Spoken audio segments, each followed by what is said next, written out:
আল্লাহ তার বন্ধুরে সান্ত্বনা দিয়া বলে, বন্ধু মক্কার মানুষ আপনারে বলে আপনার রব আপনারে ভুইলা গেছে, আপনার চেহারার কসম, আপনার চুলের কসম, মা ওয়াদ্দাকা রাব্বুকা ওয়া মা ক্বালা, আপনার রব আপনার প্রতি অসন্তুষ্ট হয় নাই। সুবহানাল্লাহ। আমার যুবক ভাইরা, মুরব্বী বাবারা, প্রতিটা আয়াতের দিকে যদি ফলো করেন বুঝাই যায় বন্ধুরে বন্ধু কেমনে খুশি করতেছে। আপনার সুন্দর চেহারার কসম, কালো চুলের কসম, বন্ধু না না আমি আপনারে ভুলি নাই, আপনার প্রতি আমি অসন্তুষ্ট হই নাই। বন্ধু আপনাকে কি ভোলা যায়? না বন্ধু, আপনারে ভোলা যায় না। গোটা মক্কার মানুষ আমার নবীর বিরুদ্ধে অপপ্রচার করতে লাগলো। মক্কার মানুষ কয় মুহাম্মদের আল্লাহ মুহাম্মদকে ভুলে গেছে রে। আমার আল্লাহ কয় মা ওয়াদ্দাআকা রাব্বুকা ওয়া মা ক্বালা, আপনার রব আপনার প্রতি অসন্তুষ্ট হয় না, আপনার রব আপনার প্রতি খুশি খুশি, আপনার প্রতি বেজার হয় নাই।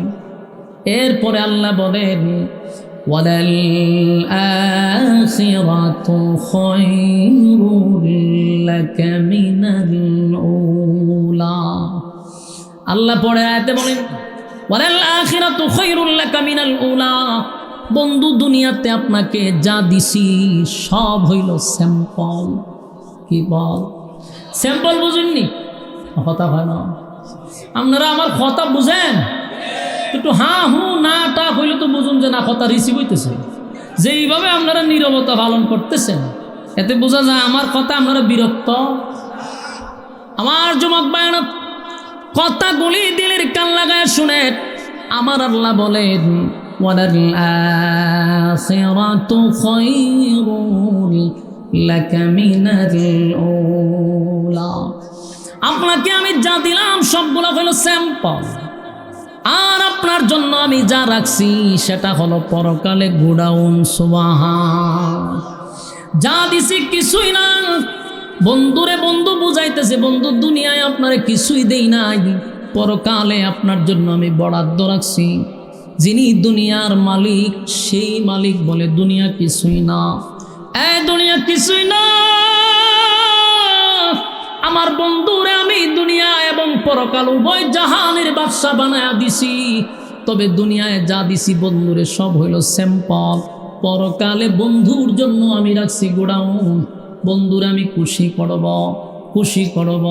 পরের আয়াতে বলেন ওয়ালা সাউফা ইউতিকা রাব্বুকা ফাতারদা, অচিরে আপনাকে আমি খুশি করব। যুবক ভাইরা দেখেন, প্রতিটা আয়াতে আয়াতে কিন্তু বন্ধুরে বন্ধু খুশি করতেছে, অভিমান যেন ভাঙাইতেছে। বন্ধুর মনে কষ্ট ছিল, 15 দিন কোরআন নাজিল না হওয়ার কারণে মক্কার মানুষ আমার নবীর নিয়া গালমন্দ করছে আর বলছেন মুহাম্মদের আল্লাহ মুহাম্মদকে ভুলে গেছে। আর আমার আল্লাহ কসম খাইরা হয় বন্ধু ভুলি নাই, ভুলব না, ভুলতে আপনাকে আমি পারি না। বন্ধু দুনিয়ায় যা দিছি এটা কিছুই না, পরকালে আপনার জন্য বেশি রাখছি। বন্ধু আপনারে আমি অচিরেই খুশি করব, অচিরেই খুশি করব। ওয়ালা সাউফা ইউতিকা রাব্বুকা ফাতারদা, এই ওয়ালা সাউফা ইউতিকা রাব্বুকা ফাতারদা, এই আয়াতের ব্যাখ্যা হলো আল্লাহ বলল আপনারে অচিরেই খুশি করব। তাফসীর কারকরা বলেন আল্লাহ অচিরেই খুশি করবে, কথা কেন বললেন? কারণ তখন আমার মালিক এই আয়াত দিয়া নবীরে ইঙ্গিত দিছে হয়তো বা পরবর্তী মক্কা বিজয়ের ইঙ্গিত। সুবহানাল্লাহ। এই জন্য আল্লাহ বলছে আপনাকে অচিরেই খুশি করব। ওয়ালা সাউফা ইউতিকা রাব্বুকা ফাতারদা, এটার ব্যাখ্যা করছে 3টা। হয় আল্লাহ পয়গম্বরকে ইঙ্গিত দিলেন, বন্ধুরে ইঙ্গিত দিয়া বুঝাইলেন পরবর্তী মক্কা বিজয় মক্কা আপনার হাতে দিব। 2 নাম্বার আরেকটা সুসংবাদ হতে পারে, আমার আল্লাহ তার বন্ধুকে 7 আসমানে উঠাইয়া সিদরাতুল মুনতাহা টপকাইয়া আরশে আজিমে বন্ধুরে বন্ধু দাওয়াত দিছে। জোরে জোরে করুন সুবহান। আমার যুবক ভাইরা, দুনিয়ার নেতা যদি দুনিয়ার নেতা যদি দল করতে গিয়া দুনিয়ায় মায়ের খায় রে, মনে করেন বিএনপির যারা আছে, আওয়ামী লীগের সময় যারা মায়ের খাইছে, এখন বিএনপি ক্ষমতায় গেলে ওই মায়ের খাওয়িন না নেতাদের প্রমোশন বাড়বে না কমবে? আরো জোরে প্রমোশন বাড়ায়া দেয়। কেন বাড়ায়া দেয়? আমার দল করতে গিয়া মায়ের খাইছে, জায়গায় জায়গায় বাদাম খাইছে, এখন আমার দল ক্ষমতায় আইছে, আমি আমার নেতারে প্রমোশন বাড়ায়া দিলাম। শুধু প্রমোশন বাড়ায় না, বিভিন্ন দেশে ভ্রমণ করার সুযোগ করে দেয়। কথা দিবেন না? ভ্রমণ করার সুযোগ করে দেয় রাষ্ট্রীয় খরচে, এনজয় করার লেগে। কি জয়? আরো জুড়ে এনজয় করার জন্য নেতারারে পাঠায় ইউরোপে, পাঠায় সিঙ্গাপুরে, থাইল্যান্ডে। কত নেতা আছে এনজয় করতে গিয়া সাগরের পরে বোতল টানে আর হুরহুরি নাচায়। ঠিক না? ঠিক।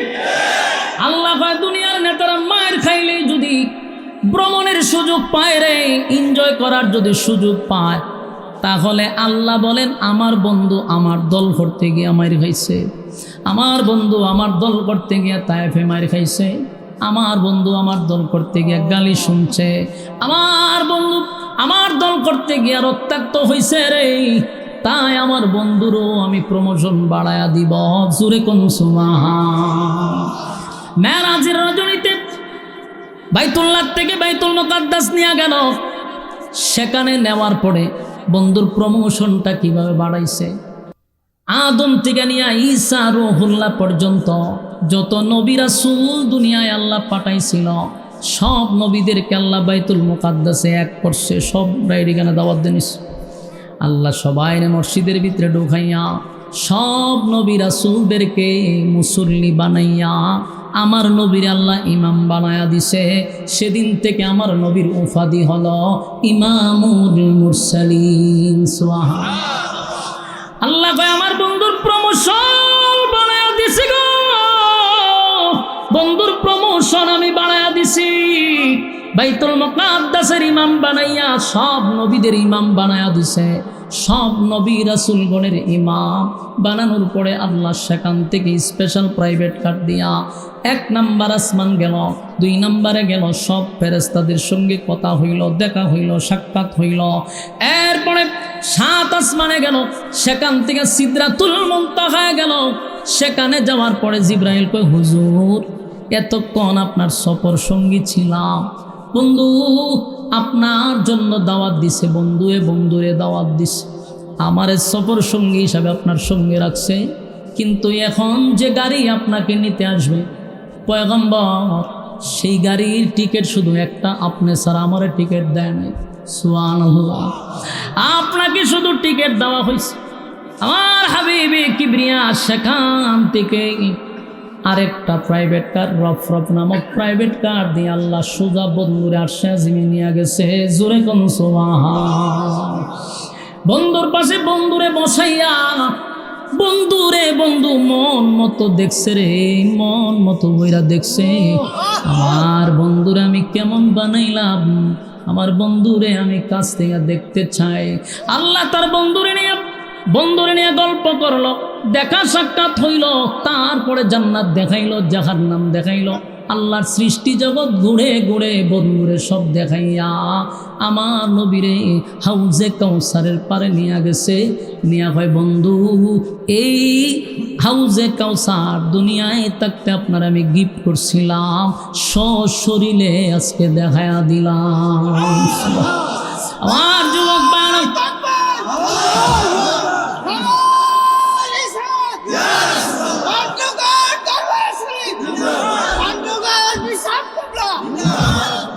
আমার যুবক বায়রাম বন্ধুরে বন্ধু দাওয়াত দিয়ে নিল। আল্লাহর নবী সেখানে যাওয়ার পরে সব দেখার পরে এবার আল্লাহ জিগায় বন্ধু আপনি খুশি না বেজার? বন্ধু কয় মালিক এত আনন্দ আমি কোথায় রাখবো, আমার আপনি 7 আসমান টপকাইয়া আরশে আজিম পর্যন্ত নিয়ে আসলেন সশরীরে। আমরা বিশ্বাস করি আমার আল্লাহ নবীর সশরীরে নিয়ে গেছে, স্বচক্ষে নবী দেখছে। আল্লাহ জিগায় বন্ধু খুশি না বেজার? আমার নবী কয় আল্লাহ এত আনন্দ আমি কোথায় রাখবো, এত আনন্দ আমি কোথায় রাখবো?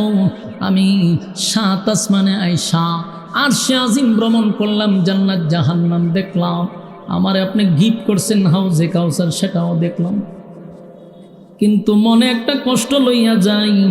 কষ্টটা হলো আমার গুনাহগার উম্মতরা তো কোনোদিন মেরাজ করতে পারবে না। সেই ব্যথায় ব্যতীত হইয়া মনে একটা কষ্ট লই আমি দুনিয়ায় যাব। আল্লাহ কয় না বন্ধু, আপনাকে বেজার করে তো আমি দিব না, আপনারে বেজার করে আমি দুনিয়ায় পাঠাবো না। বন্ধু ওয়াদা দিলাম, আপনি মেরাজ করছেন 7 আসমানে আইসা, আর উম্মত করবে দুনিয়ায়, তাই কাজুরে কোন সুবহান। সেখান থেকে আল্লাহ তার বন্ধুরে হাদিয়া দিল নামাজ। আল্লাহ কই নামাজ যারা কায়েম করবে, নামাজ যারা পড়বে, তারা আমি আল্লাহর সঙ্গে জমিনে তাইকা মেরাজ করবে। চিৎকার দিয়া কোন সুবহান। আমার যুবক ভাইরা, وَلَسَوْفَ يُعْطِيكَ رَبُّكَ فَتَرْضَى, অচিরেই আপনাকে খুশি করব। وَلَسَوْفَ يُعْطِيكَ رَبُّكَ فَتَرْضَى এর আরো ব্যাখ্যা আছে। স্বল্প সময়ে সবগুলা বললে আমার ওয়াজ শেষ হবে না, তাই আমি সংক্ষিপ্ত আপনাদেরকে টাচ দিয়া গেলাম যে ওয়ালা সাউফা ইউতিকা রাব্বুকা ফাতারদা, এর ইঙ্গিত মক্কা বিজয় হতে পারে, এর ইঙ্গিত মেরাজ হতে পারে। আরেকটা কথা বলছেন তাফসীর কারকরা, কারণ আল্লাহ যখন বলছে আপনাকে আমি খুশি করব, আল্লাহর নবী তখন বলছিল মালিক আমার গুনাহগার উম্মত যদি একজনও জাহান্নামে থাকে, আমি নবীরে আপনি খুশি করতে পারবেন না। আমার নবীর কত মায়া,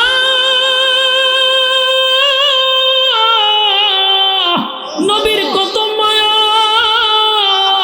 জান্নাতে গিয়াও বন্ধু উম্মত বলে নাই, আরশে আজিমে গিয়াও উম্মত বলে নাই, কিয়ামতের মাঠে তখনও নবী উম্মত বলবে না। আদম থেকে নিয়ে সব নবীরা যখন বলবে ইয়া রাব্বি নাফসি, আমার নবী বলবে ইয়া রাব্বি উম্মতি। জোরে কোন সুবহান। আল্লাহ ডাক দিয়া বলে বন্ধু আপনাকে আমি খুশি করব। বন্ধু হয় না, খুশি করতে পারবেন না যতক্ষণ না পর্যন্ত আমার গুনাহগার উম্মত জাহান্নামে থাকবে, আমি নবী খুশি হব না। আল্লাহ তখন ঘোষণা দেয় বন্ধু আজকে হাসরের মাঠে সুপারিশের একমাত্র মালিকানা আপনারে দিলাম। আমার যুবক বাবা, ওয়ালাসাউফা ইউতিকা রাব্বুকা ফাতারদা, এই আয়াতের অনেকগুলো ব্যাখ্যা। এবার শুন, আল্লাহ বলেন বন্ধু ওয়াদ্দুহা আপনার সুন্দর চেহারার কসম, ওয়াল্লাইলি ইযা সাজা আপনার কালো চুলের কসম, মা ওয়াদ্দাকা রাব্বুকা ওয়া মা ক্বালা আপনার রব আপনারে ভুলে নাই, আপনার রব অসন্তুষ্ট হয় নাই। ওয়ালাল আখিরাতু খায়রুল লাকা মিনাল উলা আপনাকে যা দিছি এর থেকে বেশি পরকালে আপনার জন্য রিজার্ভ রাখছি। ওয়ালাসাউফা ইউতিকা রাব্বুকা ফাতারদা, অচিরে আপনাকে আমি খুশি করব। আমার যুবক ভাইরা, এরপরে আল্লাহ রাব্বুল আলামিন বলেন আলাম ইয়াজিদকা ইয়াতীমান ফাআওয়া, এই আয়াত আল্লাহ বলেন বন্ধু আপনি কি এতিম ছিলেন না? এই জায়গাটাতে আপনাদেরকে একটু বুঝায়া না দিলে বুঝবেন না। এতগুলা প্রশংসার পরে নবীরে খুশি কইরা আল্লাহ কেন বললেন আপনি কি এতিম ছিলেন না? মাঝখানে এই কথাটা কেন ঢুকাইল? এটা বোঝার জন্য আপনাদেরকে এক্সাম্পল দিলে বুঝতে পারবেন। দুই বন্ধুর মধ্যে মহব্বত, হঠাৎ করে বন্ধুর সঙ্গে বন্ধু অভিমান চলতেছে। অভিমান বুঝেননি? বন্ধুর মধ্যে বন্ধু অভিমান চলতেছে। আমার যুবক ভাইরা মনে করেন এক বন্ধু আরেক বন্ধুরে কয় দোস্ত তুই আমারে ভুলে গেছস, আগের মতো আর তুই আমারে ভালোবাসস না। তখন ওই বন্ধু এই বন্ধুরে খুশি করার জন্য অতীতের কিছু কথা তারে তুইলা ধরে। আমি কি বুঝাইতে পারছি? যেটা আমরা গ্রাম্য ভাষায় কয় খুঁটা দেয়, আপনারা এদের গীতা কই খুঁটা কইনি খুঁটা দেয়। হয় আমি তোরা খাওয়াইছিলাম না, ওইটারে হয় খোটা। আল্লাহ এখানে নবীরে খোটা দিছে। বন্ধু যখন কয় আপনি কি আমারে ভুইলা গেছেন গো, আল্লাহ কয় বন্ধু আলাম ইয়াজিদকা ইয়াতীমান ফাআওয়া, আপনি কি এতিম ছিলেন না? এটা বইলা বন্ধুরে অতীতের কথা স্মরণ করায় বুঝাইতে চায়। কেমনে বলবো? তখনই বলি না আর এখন বুঝি ভুইলা যাইব। আপনি এতিম ছিলেন, আপনার আমি আশ্রয় দিছি। জুরে কোন সুবহান। দুই বন্ধুর মাঝখানে যদি অভিমান হয় তখন দেখবেন এক বন্ধু আরেক বন্ধুরে কয় বেটা তুই কেমনে কইলে আমি তোরে ভুইলা গেছি, তুই ব্যবসাত মায়ের খাইছ, তোর 1 লাখ টাকা দিয়ে আমি তোর সাহায্য করছি, তুই মোটর সাইকেল নিয়ে ফেরে আসুক খালের মধ্যে তে তোর উড়াই আনছি, তোর মোটর সাইকেলের তেল আসিন না আমি তোর টাকা দিয়ে তেল বইরা দিছি, তুই নাস্তা খাইবাস তোর পকেটে টাকা নাই আমি দিয়ে তোর নাস্তা করাইছি, বেটা ভুইলা গেছ জানি, ঠিক না বেঠি? আর যদি মাঝে মধ্যে জামাইয়ের বউর মধ্যে আবার একটু অভিমান হয়, ঠিক না বেঠি? এটা একটু মারাত্মক। এটাই মাঝে মধ্যে গাল ফুলাই রাখে। তখন কয় তোমার বড় সংসার করে আমার জীবনটার ঘম শেষ। এটা একটা কমন ডায়লগ মেয়েদের, ঠিক না বেঠি? এখানে কমন ডায়লগ। এই ডায়লগটা প্রত্যেকটা মহিলার যেমন আল্লাহ প্রদত্ত শিখাই দিয়েছে। কিছুই লোক হয় সংসারটা তাই আমার জিন্দিগিটা শেষ। তখন কয় আপনি তো আগের মতো আমাকে ভালোবাসেন না, আপনার লক্ষণ তখন খারাপ। তখন জামাই পিছনের কথা তুলে বউ তোমার যদি ভালোই না বাসতাম তো 20,000 টাকা তাতে শাড়ি কিনা দিলাম। তোমার কিছুদিন আগেও আমি স্বর্ণের দাম বাড়ছে এরপরে স্বর্ণ কিনা দিছি।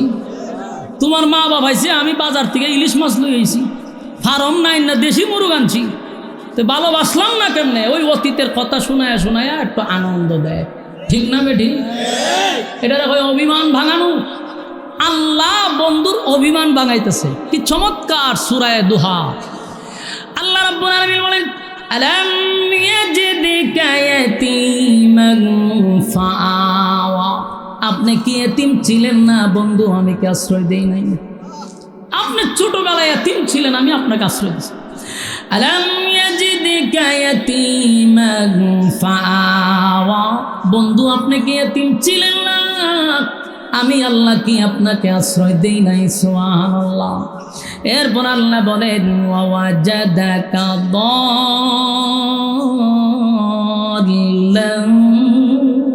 ফাহাদা, আল্লাহ বলেন ওয়াজাদাকা দাল্লান ফাহাদা, বন্ধু আপনি কি পথ হারা অবস্থায় ছিলেন না, আমি আল্লাহ কি আপনার পথ দেখায়া দেই নাই? এটার ব্যাখ্যা হলো যেই ছেলেটার মনে করেন বাবা নাই, মা নাই, দাদা নাই, দাদি নাই, আত্মীয় স্বজন নাই, এই ছেলেটা প্রতিষ্ঠিত হতে পারে না। এটা টুকাই হয়, অনাথ হয়, লেখাপড়া করে না, কথাক্ষণ ঠিক নেই। আল্লাহ কয় আপনি যেই জায়গায় ছিলেন আপনার মা নাই, বাবা নাই, দাদা নাই, দাদি নাই, কেউ নাই গো নবী। ওয়াজাদাকা দাল্লান ফাহাদা, আপনি পথ হারা অবস্থায় ছিলেন, আমি আল্লাহ আপনাকে পথ দেখায়া দিছি। জুরে কোন সুবহান। ওয়াজাদাকা আইলান ফাআগনা, আল্লাহ এখন কয় আপনি কি গরিব ছিলেন না, আমি কি আপনাকে ধনী বানায়া দেইনি? সুবহানাল্লাহ। দেখেন তো কথা মিল আসেনি? ওই অতীতের কথা কয় এখন, ঠিক না বেটি? ওই যা আগে আগে দিছে সব আল্লাহ তুলে ধরতেছে। আপনি গরিব ছিলেন, আমি আপনাকে ধনী বানায়া দিছি, এতিম ছিলেন, আমি আশ্রয় দিছি, আপনারে পথ দেখায়া দিছি। সব বলার উদ্দেশ্য হইল বন্ধু আপনি যা ভাবতেছেন না আমি আপনাকে ভুলি নাই। ওয়াজাদাকা আইলান ফাগনা, এই আয়াতের অর্থ হলো আপনি কি নিঃস্ব ছিলেন না, গরিব ছিলেন না, আমি আল্লাহ আপনাকে ধনী বানায়া দিছি। এখান থেকে আরেকটা কথা আমাদের শিখা দরকার, জানা দরকার, নবী শুধু গরিব ছিলেন না, নবীরে আল্লাহ ধনীও বানাইছে। কথা কয় না, খালি আপনি আগের ফিসটা পড়বেন, পরের ফিসটা পড়বেন না। খালি হারাটা জীবন হইলেন নবীর ফেরা ভাত্তর, ভাত্তর আসিল সত্য, নবী গরিব ছিল সত্য, সবই সত্য, আল্লাহ ভাই আপনার ধনীও বানাইছে। কথা কন, তা আপনারা গরিব কইতে কইতে ইসলামটার এই জায়গা নিছেন কা? আমাদের দেশে এমন একটা অবস্থা, সব কথা বলতেও পারি না, আপনারা আবার রাগ হইতে পারেন, কিন্তু কোরআনের কথা তো আমার বলতেই হবে। আমাদের দেশের অনেক মৌলবীরা এক ওয়াজ পাইছে, নবী গরিব নেবর বেটা ভাত্তর। এই বেটা নবীর বেড়া যদি খালি ফাত্তুরি থেকে আল্লাহ না বলছে নবীর দনি মারাইছে, তুই দনির কথা কস না কাও। আমরা গরিব কইতে কইতে ইসলামটারে একেবারে নিচে নামাইয়া দিছি। 2025 সালে আইসা কোন আলেম যদি আজকে রাষ্ট্রীয়ভাবে ক্ষমতায় যেতে চায়, কোন আলেম যদি রাজনীতি করতে চায়, এই সুশীলরা বলে হুজুররা থাকবো খানকায়, হুজুররা থাকবো মসজিদে, হুজুররা থাকবো মাদ্রাসায়, হুজুর থাকবো জানাজার মাঠও, মিলাদের ময়দানও, হুজুর কেড়ে রাজনীতির মাঠও হয়নি। ফির সব থাকবো শুধু খানকা, ফির সব কেড়ে রাজনীতি করতো, ঠিক না বেটি? এই যে কয় এটা এরার দোষ না, দোষ আমাদের মতো কাতমৌলবীদের দোষ। কারণ কাতমৌলবীরা এই কথা মানুষকে শোনায় নাই যে আমার নবী শুধু নবী ছিলেন না, আল্লাহ ওনাকে দেশের রাষ্ট্রনায়ক বানাইছিল। আমার নবী দেশের প্রেসিডেন্ট ছিল। শুধু নবী প্রেসিডেন্ট নয়, Abu Bakr president, Umar president, Ali president, Usman president ছিল দেশের, ঠিক কিনা? দেশের প্রেসিডেন্ট ছিল।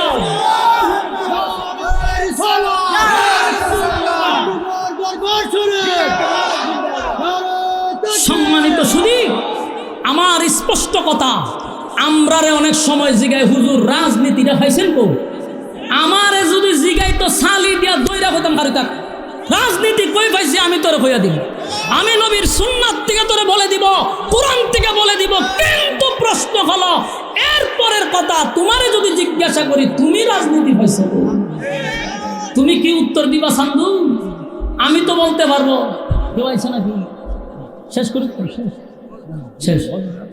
এখন আমার কথা আপনারা কি বিরক্ত হইতেছেন? আপনাদের জানানোর দরকার, এটা একটা হক্কানি পীরের দরবার, সেখান থেকে হক কথা বলা দরকার। বলুন আমরা রাজনীতি কোথার থেকে শিখছি? স্বয়ং রাসূলুল্লাহর কাছ থেকে শিখছি। জোরে বলেন কোথার থেকে? আমার রাসূল দেশের প্রেসিডেন্ট ছিল, এটা অনেক উম্মতরা জানেই না, সেটা জানায়া দিতে হবে। দেশ পরিচালনা করছে পয়গম্বর। শুধু তসবিহ হাতে রাখলেই চলবে না, শুধু পাগড়ি মাথায় দিলে চলবে না, মাঝে মধ্যে ইসলামের জন্য যা করা দরকার তা করতে হবে।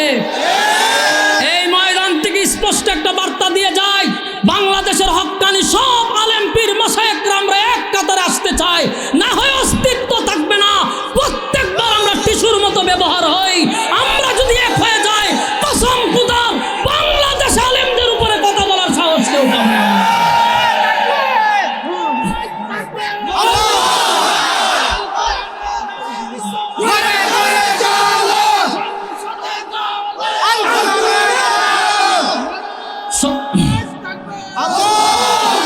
সম্মানিত সুধী, আমি আরেকবার এই কথাটা বলছি, মেহেরবানি করে কথাগুলি আপনাদের নলেজে রাখার চেষ্টা করবেন। আমরা সব দল এক হতে হবে। যে দাঁড়াইয়া পড়ে তারা দাঁড়াইতে দেন, গুতাগুতি করেন না।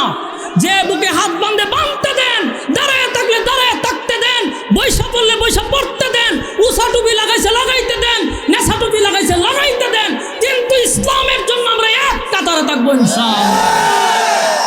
আমরা বলা বলি বাদ দিতে হবে, গোতাগতি বাদ দেন, কারণ আমাদের পায়ের নিচে এখন মাটি নাই। 16টা বছর আমরা ফাটার বলি হয়েছি। কোনো কিছু হইলে আমাদেরকে ট্যাক লাগাইয়া আমাদের হাজার হাজার আলেমদেরকে নির্যাতন করা হয়েছে। আবারও সেই কাঠ ব্যবহার করা হচ্ছে, আবারও ওলামায়ে কেরামদের উপরে নির্যাতন শুরু হয়েছে। এই জন্য আমি বলবো আল্লাহর কসম, এখন যদি এক না হইতে পারি, আমাদের কপালে যে কি আছে এটা লিখে রাখেন। যেই কাঠ ব্যবহার করে 16 বছর চলছে, অনেকেই এই কাঠ ব্যবহার করতে চায়। যাই না রাখেন, আগেও বলতাম আমরা এই দিন নয় আরো দিন আসবে। সুতরাং দিন আসছে, এখন এই কাঠ আর বিক্রি হয় না, এই ক্যাপসুল আর কেউ খায় না, ঠিক না ঠিক? ওলামায়ে কেরাম আপনাদেরকে হাত জোর করে বলছি, আপনারা ডাক দেন, যত পীর মাশায়েখ আছেন আপনারা ডাক দেন। আমরা পীর আউলিয়ার মাধ্যমে এই সংগ্রাম শুরু করতে চাই। বাংলাদেশে নবী রাসূল আসে নাই, এদেশে ইসলাম প্রচার করছে একমাত্র আউলিয়া উলিয়ারা, আল্লাহর ওলিরা দিন প্রচার করছে, নবী রাসূল আসে নাই, ঠিক কিনা বলেন? এটা ওলি আউলিয়ার জমিন, আমরা তাদের ডাকের অপেক্ষায় আছি ইনশাআল্লাহ। পীর সাহেবরা যদি ডাক দেয়, গোলাম জিলানী যদি ডাক দেয়, আড়াইবাড়ির দরবার যদি ডাক দেয়, সরসিনার দরবার যদি ডাক দেয়, চরমনায় যদি ডাক দেয়, আড়াইবাড়ি সহ এখানে আরে আজকে আছে সোনাখান্দা সহ, এরপরে দামতি সহ সব পীররা একটা জায়গায় আসেন আমরা দেখতে চাই, আমাদের চোখের শান্তি। মানুষ এখন চায় যে পীররা এক কাতারে দাঁড়াক, এটা মানুষের প্রশান্তি আসবে কলিজায়। সেই সুযোগটা হওয়া দরকার আছে না নাই? আল্লাহ বুঝার, মানার, আমল করার তৌফিক দান করুক, আমিন। সম্মানিত সুধী, আপনাদের কর্তৃপক্ষ থেকে আমার সময় নির্ধারণ করা হয়েছে 9:45। আমার এই জায়গাটায় আর সময়ের জায়গায় দাঁড়ায় গেছি। এরপরে আপনাদের এখানে বড় বড় উলামায়ে কেরাম আছে, বিশেষ করে মোস্তাক ফৈজি সাহেব সহ, কামরুল ইসলাম সাইদ আনসারি সাহেব সহ, আমাদের আড়াইবাড়ির পীর সাহেব সহ এখানে উলামায়ে কেরাম আছে। তারা আপনাদের সামনে একের পর এক কোরআনের বাণী শোনাবে। আপনারা কথাগুলি শুনে মুনাজাত দিয়ে তারপরে বাড়ি যাব ইনশাআল্লাহ। আমার কথাগুলোর উপরে বলনেওয়ালা শুননেওয়ালা উভয়কে আল্লাহ সহি সহি আমল করার তৌফিক দান করুন, সকলে বলে আমিন। আসসালামু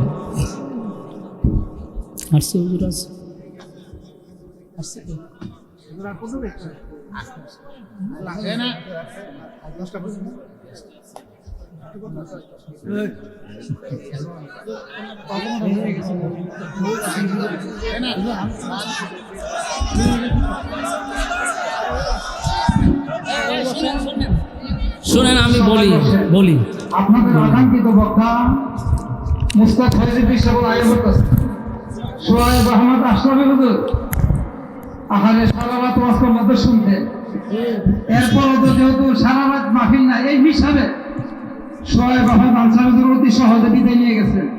ওনার কিন্তু আজকে রাত্রে আপনারা সারা কোন ইচ্ছা ছিলেন না। আমাদের মুস্তাক ফৈজি সাহেব হুজুর জন্য আসলে কাছে বলেন নাই নারে তাকবীর, আল্লাহু আকবার, নারে তাকবীর, আল্লাহু আকবার। মুস্তাক ফৈজি সাহেব আমরা তো মুস্তাক ফৈজি সাহেব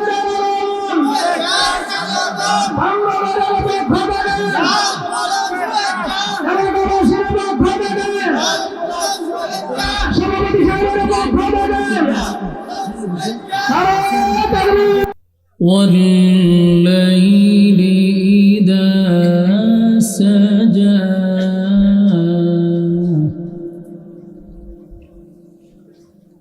ما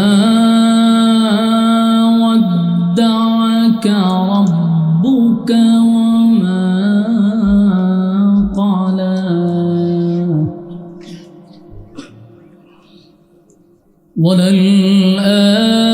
وللآخرة خير لك من الأولى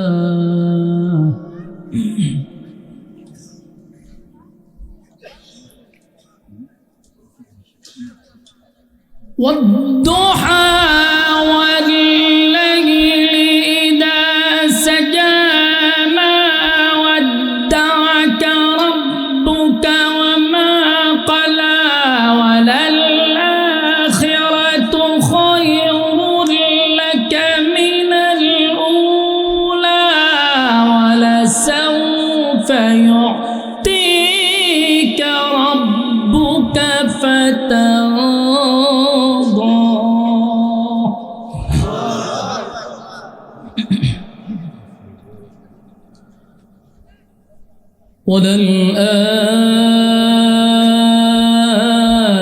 وللآخرة خير لك من الأولى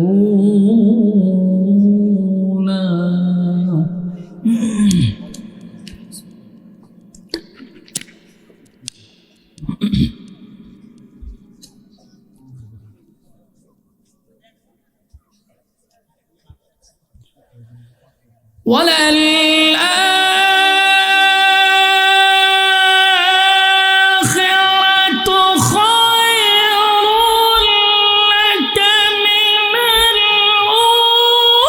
الأولى ولسوف يعطيك ربك فترضى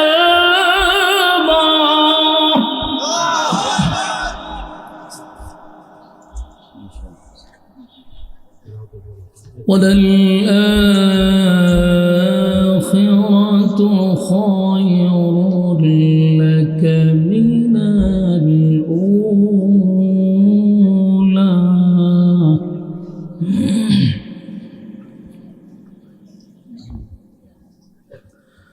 وَلَلْآخِرَةُ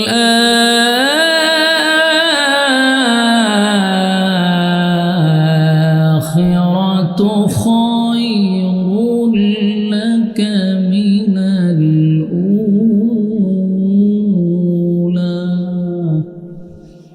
وَلَسَوْفَ يُعْطِيكَ رَبُّكَ فَتَرْضَى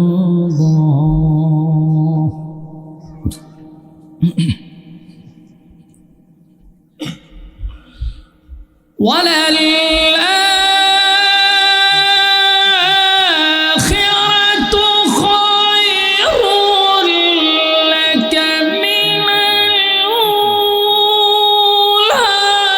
ولسوف يعطيك ربك فترضى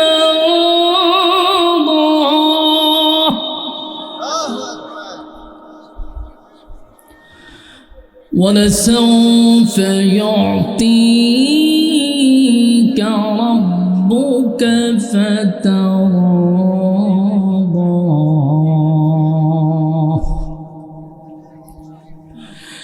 ألم يجدك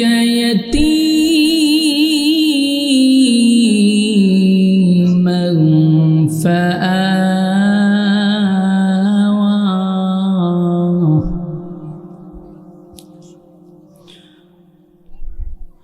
ووجدك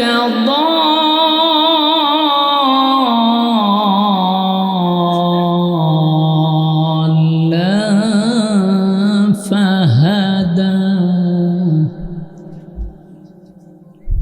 ووجدك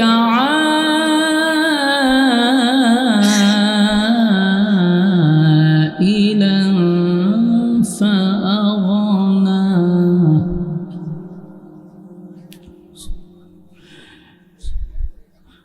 فأما اليتيم فلا تقهر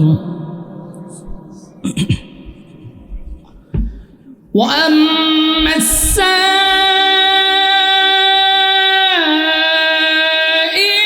فلا تنهر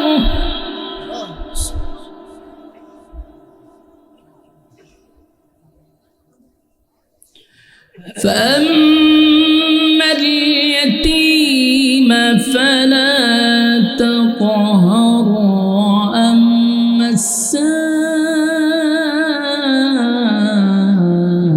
السائل فلا تنهر وأما بنعمة ربك فحدث صدق الله العظيم.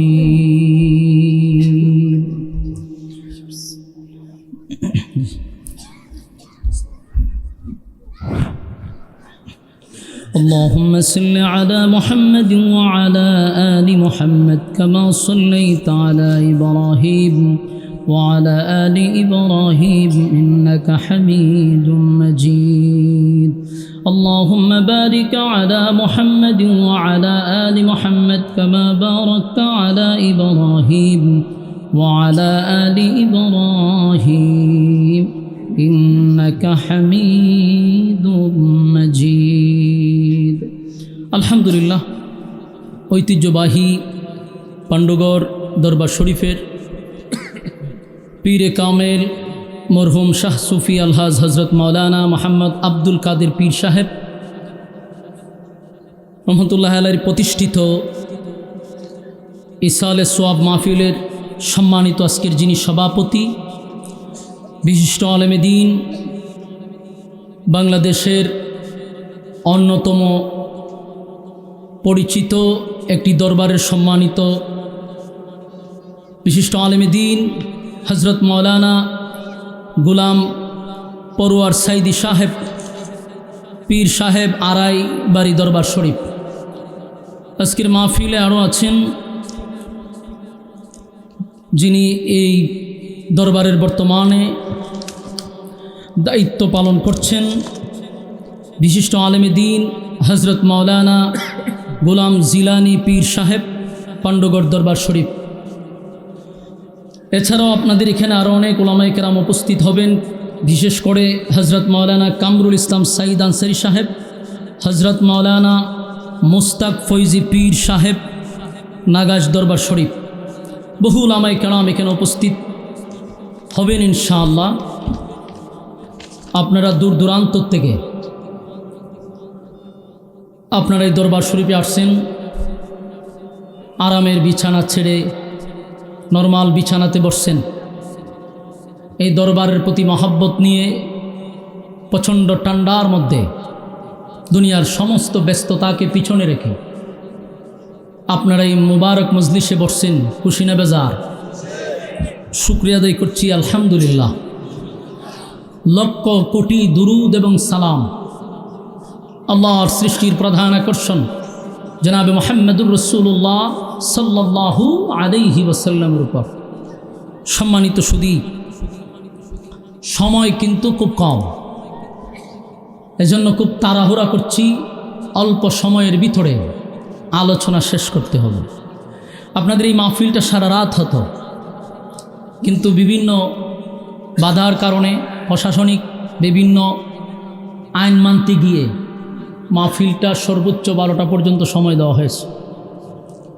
কিন্তু এই দরবারের যে সমস্ত ওলামায়ে কেরাম এখানে আসছে, যে সমস্ত ওলামায়ে কেরামদের নাম পোস্টারে দেওয়া হয়েছে, এদেরকে এক পোস্টারে আনাটাও কিন্তু অনেক ব্যাপার স্যাপার। তো আলহামদুলিল্লাহ আপনাদের গোলাম জিলানী সাহেবের সম্পর্কের কারণে, মহব্বতের কারণে, এই দরবারের প্রতি একটা ভালোবাসার কারণে ওলামায়ে কেরাম এখানে উপস্থিত হয়েছেন। বিশেষ করে আমি এখানে আসাটা খুব কষ্ট ছিল, কারণ আমার কথা ছিল রাতের 2টায়, আমি ওইভাবেই প্রোগ্রাম সাজাইছি, কিন্তু হঠাৎ করে খবর গেল যে 12টা পর্যন্ত। এখন আমি কি করি, আমার তো অন্যান্য প্রোগ্রাম শিডিউল দেওয়া। এরপরে চেষ্টা করলাম, আমাকে প্রথম এই দরবারে দাওয়াত দেওয়া হয়েছে, যতটুক পারা যায় এখানে যেভাবেই হোক আমার অ্যাটেন্ড করা দরকার। আলহামদুলিল্লাহ, এরপরও আমি আপনাদের এখানে উপস্থিত হয়েছি যথাসময়।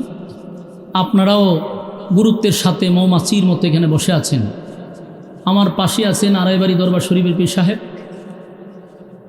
ইনশাআল্লাহ আমরা যারা রাস্তাঘাটে আছি বিনয়ের সাথে বলবো, অনর্থক সময়টুকু নষ্ট না করি, বেহুদা সময়টুকু নষ্ট না করি। গল্প আড্ডা রাস্তাঘাটে আমরা আগামীকালকে বেঁচে থাকলে করতে পারবো, ঠিক না? যদি বেঁচে থাকি তাহলে এই গল্প আড্ডা রাস্তাঘাটে আমরা করতে পারবো, কিন্তু বেঁচে থাকলেও এই মাহফিলটাতে বসার আর কোনো সুযোগ নেই। এজন্য বুদ্ধিমান যারা দুনিয়ার সমস্ত ব্যস্ততাকে পিছনে রেখে এই বরকতি মজলিসে বসে যাওয়াটাই হলো উত্তম। আল্লাহ রাসূল বলেন, নাযালাত আলাইহিমুস সাকিনা, যতক্ষণ এখানে বসা থাকবেন ওপর থেকে সাকিনা রহমত নাজিল হবে। এই জন্য আমরা বসে যাই। আপনাদের এই পাণ্ডগড়ের মানুষের কপাল কত ভালো, যেমন একটি দরবার আপনাদের এখানে থাকার কারণে এটা একটা হক্কানি দরবার, সব ওলামায়ে কেরাম এখানে উপস্থিত থাকেন। আজকের এই মাহফিল এটা প্রমাণ করে আগামীর বাংলাদেশ ওলামায়ে কেরামদের বাংলাদেশ, এটা প্রমাণ করছে। প্রত্যেকটা হক্কানি পীর যারা আছেন তাদের উচিত এরকম প্রত্যেকটা জায়গার থেকে, প্রত্যেক প্ল্যাটফর্ম থেকে আমাদের একত্রিত হওয়া দরকার। বিশেষ করে হক্কানি পীরগুলা, দরবারে তো বাংলাদেশে অভাব নাই। এই জন্য আমি বেশিরভাগ আমার বয়ান যারা শুনেন দেখছেন, আমি বেশিরভাগই পীর নিয়ে কথা বলি, কিন্তু হক্কানি পীরের বিরুদ্ধে আমরা কথা বলি না। অনেকরা আছেন যেমন খানকাতে পীর, ময়দানে বীর, এমন পীর ঘরে ঘরে দরকার। যেমন আপনাদের গোলাম জিলানী সাহেব, উনি শুধু খানকাতেই বসে থাকে না, কোরআনের খেদমত নিয়ে সারা বাংলাদেশে উনি দাওয়াত দিয়ে যাচ্ছেন। কিন্তু আমাদের যে সিস্টেম হইল, খানকা একটা হইলে পড়ে বাস গদ্দি নিয়ে বসে থাকা, আস্তে আস্তে ফ্যাট এত বড় হয় যে আর উনি বাড়িতে পারেন না। আমরা এমন পীর চাই না। আমরা পীর চাই আড়াইবাড়ির মতো, পীর চাই এরকম পাণ্ডগড়ের মতো, তারপরে সারসিনার মতো, তারপরে আপনার ধামতির মতো, এরকম আরও অনেক আশেপাশে অনেক দরবার আছে যেগুলো হকের কথা বলে, ঠিক না? আল্লাহ তাআলা আমাদের সমস্ত উলামায়ে কেরামদেরকে একটা প্ল্যাটফর্মে আসার তৌফিক দান করুক, আমিন। সম্মানিত সুধী, আমি আপনাদের সামনে একটা কমপ্লিট সূরা তেলাওয়াত করছি। এই সূরাটি নাজিল হয়েছে মক্কাতুল মুকাররমায়। নাজিলের পিছনে কারণটা কি, কেন আল্লাহ নাজিল করলেন, পরবর্তীতে নাজিল করে রাসূলকে কি সান্ত্বনা দিলেন, এই বিষয়টা আমরা একটু জানার চেষ্টা করব ইনশাআল্লাহ। সূরা দুহা নাজিল হওয়ার পিছনে কারণ ছিল। এই সূরাটা মূলত নাজিল হওয়ার পিছনে মূল কারণ হলো আল্লাহ তার বন্ধুকে খুশি করা। প্রতিটা আয়াতে আয়াতে দেখবেন যে আল্লাহ তার বন্ধুকে খুশি করতেছে। প্রতিটা আয়াতে যেন তার বন্ধুর অভিমান ভাঙাইতেছে। মূলত এই সূরাটা নাজিল হয়েছে রাসূলকে খুশি করার জন্য। তাহলে কি ঘটছিল, কি ঘটনা ঘটার পরে আল্লাহ তার বন্ধুকে খুশি করছে, এই বিষয়টা আমরা একটু জানার চেষ্টা করি। অল্প সময়, আমরা কোনো ভূমিকা ছাড়াই আমি আলোচনায় ঢুকছি, মেহেরবানি করে বসে যান। মক্কাতুল মুকাররমায় রাসূল আরবি সাল্লাল্লাহু আলাইহি ওয়াসাল্লাম যখন কালেমার দাওয়াত দিতে লাগলো, তখন তিনটা দল ছিল। তারা তাদের ধর্ম প্রচার করত, দ্বিত্ববাদী, তিত্ববাদী, বহুবাদী। ইহুদি, খ্রিস্টান, মূর্তি পূজারী। ইহুদিদেরকে বলা হয় দ্বিত্ববাদী, তারা দুই খোদায় বিশ্বাসী। খ্রিস্টানদের বলা হয় তিত্ববাদী, তারা তিন খোদায় বিশ্বাসী। আর মূর্তি পূজারীদের খুদার কোনো অভাব নাই, এই জন্য এদেরকে বলা হয় বহুবাদী। খুদার শেষ নাই। এরার একটা দাবি হইল, কমপক্ষে এদের খুদা হইল 33 কোটি। ঠিক না ভাই? ঠিক। আমি একদিন চিন্তা করতে 33 কোটি এক জায়গায় করবো কেমনে? আমি যদি এখন মাউথ থেকে দূরে, ফুস্টার থেকে দূরে, টেবিল টুবিল, ফ্যান্ডেল, লাইট মাইট সবও যদি খুদা ধরি, ক্যামেরাম্যান সহ, তাও তো 1000 করতে পারতেন না। তাহলে 33 কোটি মিলাইব কেমনে? তো এই জন্য এদেরকে বলা হয় বহুবাদী। তো এই তিন দল করলো কি, রাসূলের কাছে গেছে, গিয়া বলল যে আমরা তো আমাদের ধর্ম প্রচার করতেছি, তুমি নতুন করে একত্ববাদী খোদার দাওয়াত দেওয়ার কি দরকার? তারা রাসূলকে বাধা দিল, বিভিন্নভাবে বুঝাইবার চেষ্টা করলো, কোনোভাবেই পারল না। শেষে করলো কি, মক্কার বড় বড় যত বুদ্ধিজীবী আছে, এই বুদ্ধিজীবীগুলার এক জায়গায় করছে। ভাই আমরা কথা না বলি, মেহেরবানি করে কথা না বলি, এটা একটা দরবারের মাহফিল, মেহেরবানি করে আমরা বেয়াদবি না করি, বসে যাই, কথা না বলি। তো দেখেন, মনোযোগ দিয়ে একটু শোনেন। তো তারা সমস্ত বুদ্ধিজীবীগুলারে একত্রিত করছে। বুদ্ধিজীবী তো বুঝেন, বুঝেন না? এখন দেখেন না, বাংলাদেশে আরও বুদ্ধিজীবী কিন্তু রয়ে গেছে। শাহরিয়ার কবিরের পরেও তার চাচাতো ভাই, মামাতো ভাই, খালাতো ভাই কিন্তু এখনও আছে। তো এরকম বুদ্ধিজীবী নামক প্রতিবন্ধীগুলা এক জায়গায় একত্রিত হয়েছে, আল্লাহর রাসূলের কাছে গেছে। গিয়া তারা একসাথে বসছে, রাসূলকে অনেকগুলো প্রশ্ন করছে। আল্লাহ রাসূল তাদের প্রশ্নের উত্তরগুলা দিয়া দেয়, প্রতিটা কথার খণ্ডন করছে। কিন্তু বিষয়টা হলো, এদেরকে যখন রাসূল কোনো কথা বলে, এরা এই কথার উত্তর দিতে পারে না। বারবার তারা বসে, বারবারই তারা লজ্জিত হয়, অপমানিত হয়, নিজেরাই অপমানিত হয়। তো এক পর্যায়ে তারা বলা বলি করতে লাগলো যে আমরাই এতবার গেলাম আব্দুল্লাহর পুত্র মুহাম্মদের কাছে, আমরা নিজেরাই লজ্জিত হই, তার সঙ্গে কথা বলে আমরা পারতেছি না। কোনো না কোনো জায়গায় আমরা আটকা পড়ে যাই, কোনো না কোনো জায়গাতে গিয়ে আমরা আর আগাইতে পারি না। এটা তো লজ্জা, এটা তো শরম। আর কত ওনার কাছে আমরা লজ্জিত হব? আমাদের সমস্ত বুদ্ধিজীবীদের মাথা সব শেষ, এরপরও পারলাম না। এদের মধ্যে একজন বলল যে আমরা মৃত্যু পর্যন্ত যদি আব্দুল্লাহর পুত্রের সাথে আমরা বৈঠকে বসি, টকশুতে বসি, ওনাকে হারাইতে পারবো না। সুবহানাল্লাহ আসেনি? এদের দলের লোক বলতেছে। তো জিজ্ঞাসা করলো কেন? ও কারণ ওনার কাছে যে এলেম, এটা তো আসমানি এলেম, আসমানি এলেম ওলার সঙ্গে আমরা পারবো না। তখন বলল যে আমরা কি করতে পারি, আমরা তো হারলেও চলবে না। আমাদের একটা করণীয় হলো, আমরাও আসমানি এলেমওয়ালা লোকরে ভাড়া করে হইলে আনতে হবে। তো বুড়া মক্কায় তালাশ করছে, আসমানি এলেমওয়ালা লোক নাই। মক্কার থেকে 450 কিলোমিটার দূর হইল মদিনা। মদিনায় গেছে তারা, ভাড়া করে লোক নিয়ে আসবো টকশুর জন্য। চিন্তা করেন, বাংলাদেশেও কিন্তু বহু টকশু হয়ে গেছে, ঠিক না? 16 বছর টকশু হয়েছে, পরিকল্পিতভাবে আলেমদেরকে নিত টকশুতে। 5-6টা নাস্তিক থাকতো, একজন আলেম থাকতো। এদের উদ্দেশ্য ছিল জাতির কাছে আলেমদেরকে অপমান করা। কিন্তু আল্লাহ কি এলেম দিছে আলেমদেরকে, 5-6টা নাস্তিকদেরকে না খানি সুবানি খাওয়ায় ছেড়ে দিছে একজন আলেম। বিশ্বাস না হলে আপনারা টকশুগুলো দেখেন, ঠান্ডা মাথায় শেষ করছে। কারণ উলামায়ে কেরামদের কাছে যে এলেম, এটা আসমানি। এই জন্যই যতই চেষ্টা করুক, শাহরিয়ার কবিরে ধরছিল না সালি দিয়া আব্বাসী সাহেব, নাহানি সুবানি খাওয়াই আসছে। নিজের বহু বড় বুদ্ধিজীবী মনে করতো, আব্বাসী সাহেবের কাছে টিকতে পারলো না। তো এই জন্য বুঝতে হবে আলেমদের কাছে যে এলেম, এটা আসমানি। তো রাসূলকে পরাজিত করার জন্য এরা মদিনায় গেছে তাওরাতের আলেমদের সাথে পরামর্শ করার জন্য। তাওরাতের আলেমদের কাছে গিয়ে বলল যে আমরা ভারাক্রান্ত মন নিয়ে কষ্টের সহিত এত দূর পাড়ি দিয়ে আসছি আপনাদের কাছে। মক্কাতে আমাদেরই রক্তের, আমাদেরই বংশের, নাম তার মুহাম্মদ সাল্লাল্লাহু আলাইহি ওয়াসাল্লাম। সে নতুন করে আমাদের বংশের মধ্যে একটা ফাটল সৃষ্টি করতেছে, একত্ববাদী খোদার দাওয়াত দেয়, নিজেকে রাসূল দাবি করে। তার সঙ্গে আমরা কথা বলেও পারি না, কোনো না কোনো জায়গায় আটকা পড়ে যাই, বারবার লজ্জিত হই। এখন আপনারা আমাদের সঙ্গে চলুন, আমাদের পক্ষ থেকে আপনারা কথা বলবেন।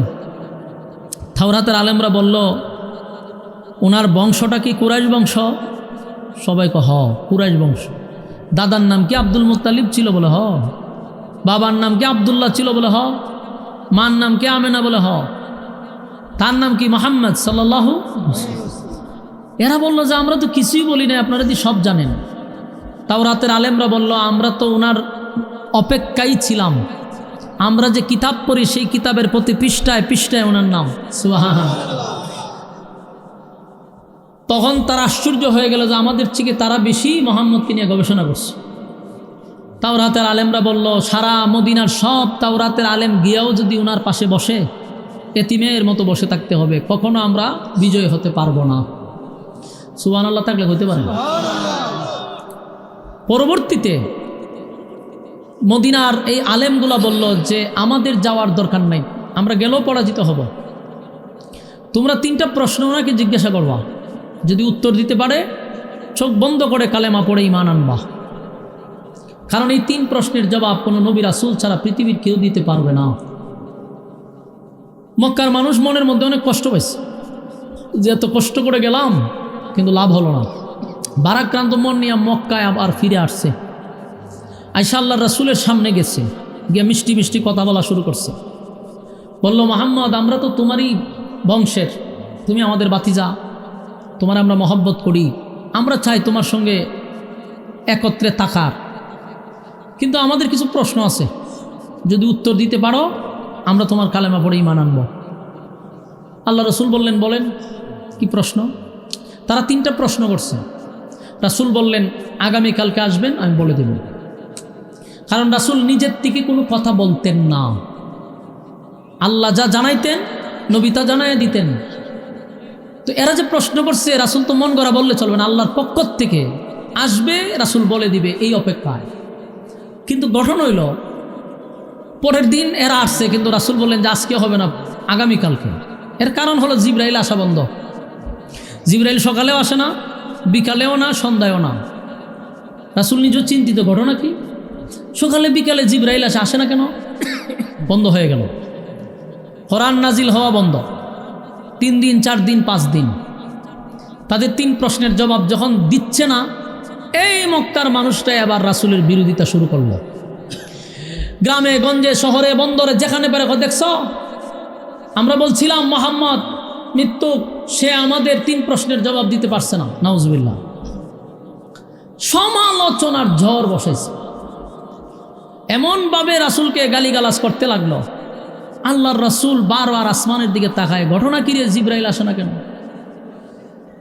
মানুষ এক পর্যায়ে বলা বলি করতে লাগলো, মুহাম্মদ তোমার আল্লাহ কি তোমার ভুলে গেছে? নাউজুবিল্লাহ। আর নবীর একজন চাচি ছিল আবুল আহাবের বউ উম্মে জামি। এই বিয়াদ্দব মহিলা রাসূলের কাছে এসে বলে যে মুহাম্মদ, তোমার কাছে যে একজন শয়তান আসতো এখন আর আসে না। রাসূলের মনে অনেক কষ্ট, এত নিজের মানুষগুলো এইভাবে রাসূলকে আঘাত দিতেছে। আল্লাহর রাসূল অপেক্ষা করতেছে, 15 দিন হয়ে গেছে কিন্তু জিবরাইল আসে না। চতুর্দিক দিয়া মানুষ কালে হয় মুহাম্মদের আল্লাহ মুহাম্মদকে ভুলে গেছে। নবীজি কান্দে। আল্লাহর রাসূলের চোখের পানি যখন পড়া শুরু হয়েছে, 15 দিন নবী কাঁদছে। তো একদিন তাকায়া দেখে জিবরাইল আসছে। সুবহানাল্লাহ। 15 দিন পরে, 15 দিন পর্যন্ত কোরআন নাজিল হয় নাই। আসছে 15 দিন পরে জিবরাইল। রাসূল একটু অভিমানের সুরে বলতেছে, জিবরাইল আজকে বুঝি তোমার আসার সময় হয়েছে, এতদিন আসলা না কেন? রাগ, অভিমান। জিবরাইল আলাইহিস সালাতু ওয়াস সালাম বললেন, হুজুর আমি তো আসতে চাই কিন্তু আল্লাহ আসতে দেয় না। আমি আসতে চাই কিন্তু মালিক আমারে আসতে দেয় না। নবীজি চোখের পানিগুলো ছেড়ে দিয়া বলে, তাহলে কি মক্কার মানুষের কথাই সত্য? আমার আল্লাহ কি আমারে ভুলে গেছে? জিবরাইল কয়, হুজুর আমার মালিক আপনাকে ভুলে নাই, কিন্তু আপনার একটা কথা মালিকের কাছে পছন্দ হয় নাই। 3 প্রশ্ন আপনারা জিজ্ঞাসা, আপনি বলছেন আগামীকালকে বলবেন। আল্লাহর কাছে এটা পছন্দ হয়েছে। আপনি মাঝখানে একটা শব্দ ছেড়ে দিয়েছেন, শব্দটা হলো ইনশাআল্লাহ। ইনশাআল্লাহটা ছেড়ে দিয়েছেন, এই জন্য আল্লাহ কোরআন নাজিল করা বন্ধ করে দিয়েছে। আল্লাহর হাবিব প্রথম যখন তা প্রশ্ন করলো, রাসূল বলছে আগামীকালকে বলে দিব, কিন্তু নবী মাঝখানে ইনশাআল্লাহ বলে নাই। কিন্তু এখানে একটা প্রশ্ন আছে, নবী না ওই একদিন বুইলা গেছে, এই জন্য কি 15 দিন বুইলা গেছে? কথা হয় না, 15 দিনে কি বলার কথা? বললেন ও একদিন বলছে, কিন্তু 15 দিন তো বলার কথা না। প্রতিদিনই কইছে এর পরের দিন, এর পরের দিন। মূল কথা আমাদের আহলে সুন্নাত ওয়াল জামাতের আকীদা হলো, নবীরা ভুলে না, আল্লাহ ভুলায়া দেয়। আপনাদের আকীদা কি? নবীরা কি ভুলে? আল্লাহ ভুলায়া দেয়। ভুলে না, আল্লাহ ভুলায়া দেয়। কেন? নবী যদি ভুল না করে উম্মত শিখবে কোথার থেকে? শুধু উম্মতকে শিখানোর জন্য আল্লাহ নিজেই ভুল করায়া দেয়। সুবহানাল্লাহ। আমার যুবক ভাইরা, একদিন না হয় নবীর ভুল হয়ে গেল যে ইনশাআল্লাহ বলতে নবী ভুলে গেছে, কিন্তু প্রতিদিন ইনশাআল্লাহ বলার কথা না, তারপরও কেন নবী বলল না? মূল কথা হলো উম্মতকে শিক্ষা দেওয়ার জন্য আমার আল্লাহ বন্ধুরে ভুলায়া দিছে। এটা হলো একটা কারণ। তাফসীর কারকরা বলেন শানে নজুল এখানেই শেষ না, আরও কারণ আছে। কোরআন বন্ধ হওয়ার পিছনে আরেকটা কারণ হলো, কোরআন যখন নাজিল হইতো রাসূলের শরীরের মধ্যে কম্পন সৃষ্টি হইত, শরীরের প্রত্যেকটা পশম দিয়া ঘাম বাহির হয়ে যেত। বন্ধুরের রেস্টে রাখার জন্য, বন্ধুরে রিল্যাক্সে রাখার জন্য আল্লাহ কিছুদিনের জন্য কোরআন বন্ধ রাখছে। কথা বুঝতেছেন? এটা হলো বন্ধুর প্রতি বন্ধুর মায়া, যে আপনি একটু রেস্টে থাকেন, এখন একটু রিল্যাক্সে থাকেন। এটা আরেকটা কারণ। কিন্তু এবার আসুন, 15 দিন পরে জিবরাইল যখন আসছে, আল্লাহর নবী বলেন, জিবরাইল রে, ইনশাআল্লাহ না বলার কারণে আমার মালিক 15 দিন কোরআন নাজিল করা বন্ধ করে দিল, কিন্তু মক্কার মানুষ আমার বিরুদ্ধে গালি দেয়, আমারে গালি দেয়। আমার আল্লাহ নাকি আমারে ভুলে গেছে, ভুলে গেছে। আমি নবীর কলিজায় বড় দারুণ ব্যথা লাগছে। মক্কার মানুষ কেমনে কয় রে আমার আল্লাহ আমারে ভুলা গেছে। জিবরাইল কয়, হুজুর না, আপনার রব আপনাকে ভুলে নেই, আপনারে খুশি করার জন্য একটা সূরা নাজিল হয়ে গেছে। এই 15 দিন পরে কোরআন বন্ধ হওয়ার পরে যে সূরাটা নাজিল হয়েছে এটা হলো সূরা দোহা। বলেন এই সূরাটার নাম কি? ওই 15 দিন গ্যাপের পরে যে সূরা নাজিল হয়েছে এটাই হলো সূরা দোহা। এখন আসুন মূল আলোচনায়। এতক্ষণ তো নাজিলের কারণটা বুঝতেছেন, সংক্ষেপে বলছি। এখন আসুন নাজিল করে বন্ধুরে আল্লাহ খুশি করছে। এখন আয়াতের দিকে একটু লক্ষ্য করবেন, দেখবেন প্রতিটা আয়াতেই যেন খালি বন্ধুরে খুশি করছে। সুবহানাল্লাহ। আল্লাহ রাব্বুল আলামিন 15 দিন পরে যে সূরাটা নাজিল করলো, সূরাটার নাম হলো সূরা দোহা। আল্লাহ সূরাটা নাজিল করে সূরার শুরুতে 2টা কসম করছে। জোরে করুন, কয়টা? আরো জোরে। 2টা কসম করছে রে। প্রথম আল্লাহ বলেন ওয়াদ-দুহা,